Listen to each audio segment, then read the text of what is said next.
Shri Swami Samarth. Recce ही अशी जी दिव्य ऊर्जा आहे, जेव्हा आपण प्रार्थना करतो, प्रार्थनेमध्ये आपण आपलं जे काही मागणं असतं ते आपण देवापर्यंत पोहोचवत असतो.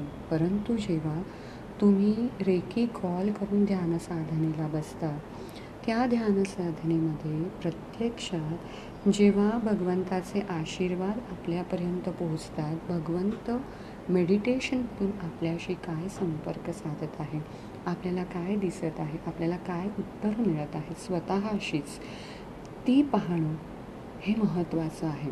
कारण आता कसं झालं आहे, धाकाधाकीच्या जीवनामध्ये माणूस इतर लोकांशी असोसिएट आहे, पण तो स्वतःच्या सोलशी किती कनेक्ट आहे. आणि जर का तुम्ही स्वतःच्या सोलशी कनेक्ट असतात, तुम्ही रेकी ऊर्जा घेत असता, तेव्हा तुमची चक्र शुद्ध होत असतात. त्यामुळे भरपूर